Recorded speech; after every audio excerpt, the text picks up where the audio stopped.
Breaking news in the race for California governor. There's a new candidate entering the field, Democrat Congressman Eric Swalwell. Coming up, we'll handicap his chances in the race, plus reveal what's really driving his bid for governor. Plus, we've got the media now celebrating Gavin Newsom as clearly the frontrunner for president in 2028. We'll poke holes in that false narrative, how we take down Newsom from the heights he's been able to achieve recently. All that and more coming up.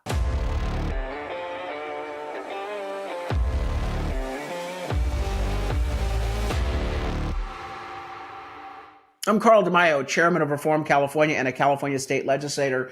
And we've been following the developing race for California governor. It has changed quite a lot in the last 7-8 months. Today, we now have overwhelming indication that Democrat Congressman Eric Swalwell will be entering the race. Here is Politico with their story. Quote, Eric Swalwell's campaign looks inevitable. And there is the SOB. They say, not if, but when. Eric Swalwell's gubernatorial campaign appears imminent. And that's not just because he put up a fundraising page over the weekend, mistakenly, on the Act Blue fundraising platform. Now, was it really a mistake, or is he trying to create some buzz prior to his announcement? Oh, methinks the latter, because that's the sort of tricks that these folks engage in. Now, Swalwell has been doing polling. I told you about this about a week and a half ago when we first detected that he was running a poll to see how he would fare against the current Democrat frontrunner, Katie Porter. Well, apparently the poll looks good enough to convince him to give up a safe House seat. And I have got to say, I think Katie Porter is going to be hard to beat, but more on that in just a moment, because that's what's really fueling this. So he did a poll last week. He has this fundraising page suddenly appear on the Act Blue fundraising platform. But of course, it was a mistake. And then these stories, by the way, are written and slotted on Fridays. So this was probably a story that the Politico team knew ahead of time. And Swalwell was like, oh, look, I'll put up a fundraising page and you get to write about it. Anyway, he's supposed to go on that failed late night hosts show, Kimmel, if you don't know who I'm talking about, because I have to kind of narrow the field down there. He's appearing on Thursday. So everyone's now speculating that he's going to use Thursday night's appearance for his campaign announcement. Because, that's what one does when you're a serious candidate for governor of California with all the problems we have. You go on a low-rated late-night talk show host's show, and you announce from there. This just shows just how unserious these people are about solving problems for Californians. Anyway, you also know that the Trump administration is likely to pursue federal charges against him for mortgage and tax fraud regarding the false claim that he made, allegedly, that he had a primary domicile in Washington, D.C., when in fact he has to have his primary domicile in California in order to legally run for Congress. Anyway, the reason why Swalwell is inching towards this race is that there are a number of other candidates waiting in the wings. Tom Steyer, who just spent a lot of money during Prop 50, and people were wondering, well, why is he spending money on Prop 50? He must be really focused on the House of Representatives. No, he's focused on his own political career. And then, of course, Rick Caruso, two billionaires who just want to get into politics to stroke their own ego. So he's trying to box them out. I don't know if that's going to be successful. When you have a billionaire thinking that he can do something, his campaign consultants who want to make money aren't very likely to say no. But anyway, what's fueling all of this is that the Democrat establishment has been pursuing a candidate of their liking for the past 7-8 months. Remember where this all started. It started out with Harris trying to decide whether she wanted to run, and everyone was like, nah, we'd prefer that you not run, but if you run, then I guess we'll have to support you because you're the obvious contender. Well, then Katie Porter got in March, and she said, well, I'm just going to run. And the establishment hates Katie Porter. In fact, they hate her so much that while they protected her for so many decades, now they are knifing her. Remember, just a few weeks ago, the Democrats released. Oh, yeah, you know it came from Democrats, right? They were sitting on all these videos of her acting poorly, like the Neanderthal insane woman that she is. Get out of my blanking shot, Katie Porter tears into staffer in newly released video. This comes on the heels of her having a bad interview with one of the many liberal reporters in the state. The reporter was probably told by the Democrats, "Oh, we don't like Porter, so go after her. Give her the Republican treatment." Anyway, they don't like Katie Porter. Why? She's not establishment. She's a grassroots, like Bernie Sanders type, and she's heinously awful as a person.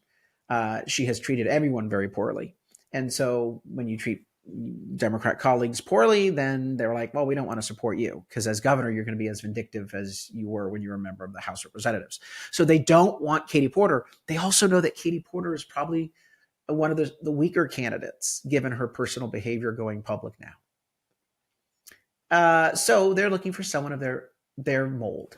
They tried getting Senator Alex Padilla to run. This was a few weeks ago. I brought you the story in the middle of the summer because I was already hearing the establishment was courting him. The argument they were making to Padilla was, look, you run, you win. If you don't win, you have a Senate seat to go back to, but you're going to win. And everyone's going to rally behind you. Why not take on the job as governor? And Padilla sat back saying, I'm kind of young. I could be in the Senate for the next 60 years. I mean, take a look at Nancy Pelosi. She's 132 and she's still in Congress. So Padilla didn't want to give up his cush job in Washington. Plus, he knows how many problems California has. All right. It's a complete crap show.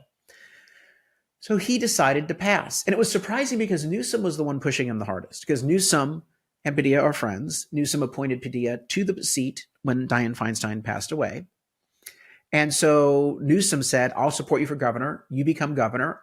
And then I get your Senate seat, right, buddy? Right? So that I have a Senate seat as I run for president. Do you see how they do all the parlor games here? But Padilla decided not to run because he's giving up a lifetime Senate seat, having only to run every 6 years in Washington, national stage, and he doesn't have to deal with the California problems. So along comes Swalwell, their next fallback position. And this is why. Take a look at the polling right now. You've got a crowded field of Democrats. And right now, in the latest polls, both Hilton and Bianco are in first place. Hilton is in first place in the Emerson poll at 16%. Bianco's in first place in the Berkeley poll at 13%. And so is it possible that in this field, you could chop it up so that there's two Republicans that make it into the runoff? Yeah, but in most of these polls, if you can do the math, 45% of voters are like, I don't like any of these folks. I'm still undecided. Porter is the concern of the Democrats. What you're seeing right now at this late stage, and it is relatively late to be running for governor at this point. I mean, filing is in March. Doesn't give you the time to raise the millions and millions of dollars you need to run for governor, unless you're sitting on millions of dollars like Eric Swalwell. He's got a war chest of several $1 million, and he's got a donor list, and he's got the establishment's backing. So Porter is running. Someone else is going to be coming in from the establishment, likely Swalwell.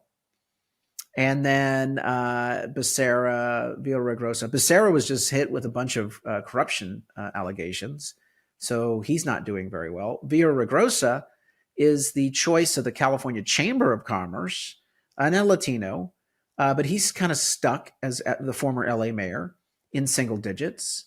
Caruso is in this poll, and he's in single digits, and the others are just like rounding errors. So this is a wide open field with Porter in the lead. And Porter's going to be formidable for the Democrats to take out because she is a grassroots fighter. And that's the sort of person the base likes. And by the way, criticizing her as being a Neanderthal, venomous, nasty person, take a look at the Democrat base. I mean, they're like, yeah, and the day ends in Y. That, I've I've been that way before. What Porter doesn't fit with are those independent voters in the middle that may make a governor's race competitive for the Republicans. So Swalwell, when he gets in this race, has a few problems. Number one, he's got Katie Porter, who's going to be hard to beat. Number two, he's facing federal charges. And while he can say they're politicized, having to deal with legal issues in the middle of your campaign, not fun. People say, oh, it's only going to help him with the base. And maybe a point or two. The other issue that Swalwell is going to have are just the multitude of allegations against him for being a typical politician, saying one thing and doing another. The guy has a mountain of campaign expenditures that are very suspicious. He's got security details, lavish travel. Oh yeah, there's a lot there. And so whining and dining high on the hog versus Katie Porter, the street fighter, it's going to be very easy to paint Eric Swalwell, the straight-ish white male with flatulence problem, as somehow acceptable to the base. Porter is going to have a field day with this guy. But remember, these politicians talk to their consultants. They talk to the rich establishment donors on the Democrat Party side. They go to cocktail parties, flying in private jets like Swalwell. You're not going to hear the voice of the people that way. And they're very, very cocky because this is a blue state. It's a one-party state. So their view is, well, we'll just get past Porter. We'll figure out a way to put her in the ground. And, here's our selected anointed establishment candidate. That's what they did with Newsom. And it's going to happen again, or so they think. I don't think Porter is going to be easy to beat.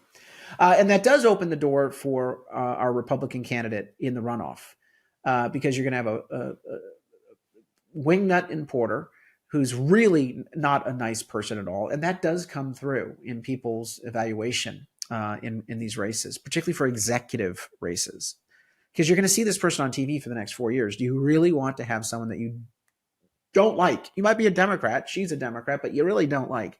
Do you want that person representing you?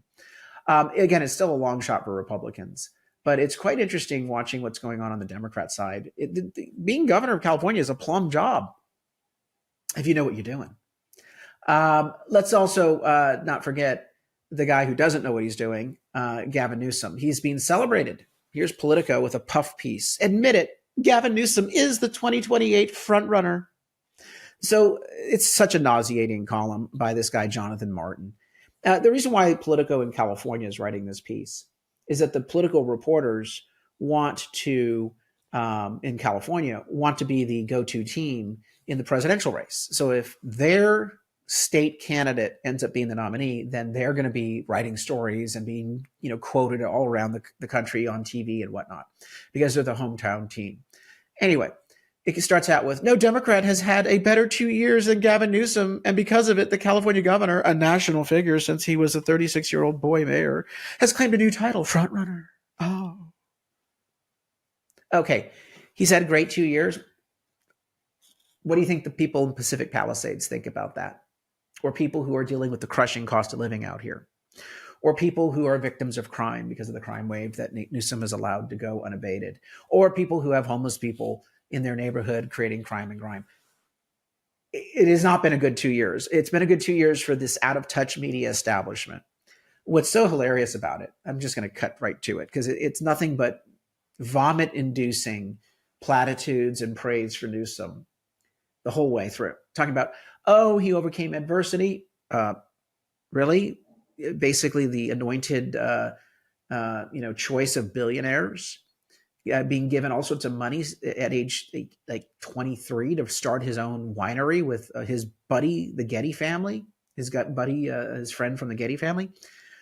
It's so nauseating, such a dishonest piece. But here's where it all falls apart.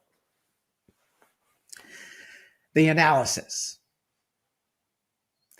Quote, If Newsom fails, it won't be because he's from liberal California or once had an affair with his best friend's wife or was first married to Kimberly Guilfoyle. Okay, wait, hold on. You're putting Kimberly Guilfoyle in the same argumentation as extremist policies in California and cheating on your best friend with his wife, or betraying your wife by cheating, betraying. Well, he did betray his wife at the time. Betraying your best friend by having an affair with his wife. Kimberly Guilfoyle. Okay, I know she can be intense, but really, no, it's not because he's a failed governor. It's not because he's a liar. It's not because he has all these character flaws. It's not because he's corrupt. It's not because he doesn't have any core principles. No, none of that. It will be because he's too much of a politician, and in an era where authenticity is the coin of the realm, he never revealed his true self. He never revealed his true self. This is like the Oprah Winfrey strategy. Reveal your true self. Cry. I don't think Gavin Newsom knows who his true self is politically. I don't think he cares. Gavin Newsom is about one thing: his ambition. And whatever it takes, whatever he has to be, whoever he has to say he's with, whatever policy he has to embrace. God, the guy would go straight to gay if he needed to. I'm telling you right now, he's about one thing and one thing only: blind ambition. And everyone who thinks that they have something with him, you're a sucker. We know Gavin Newsom and his true self. Now it's up to us to make sure the country knows him as well. So not only in the California governor's race, where we're gearing up statewide to recruit candidates for state legislature and the assembly and the state senate to break the supermajority, because if we do have a governor, we've got to at least break the supermajority to keep a veto. But we are trying to support the best candidates for statewide office, and we will be issuing endorsements in the governor's race. And then we're going to have to unite behind whoever our nominee is in the general election. But we also have our campaign underway to go after Gavin Newsom, to expose Gavin Newsom to the nation, because it's up to us, those that know him best or know the worst about him best. We've got to expose Newsom to the nation. So go to the website, reformcalifornia.org, go to the bottom of the site, chip in a contribution, and also sign up so that you can be tethered into our growing movement to take back the state from the lunacy of the far left. Until next time, I'm Carl DeMaio, chairman of Reform California and a California state legislator. Thanks for watching, and I hope you enjoyed this episode. But before you click away, please subscribe to this channel and click that notification button so you get updated when we post new episodes. Plus, like this video and share it with your friends so that we can help spread our message across the state.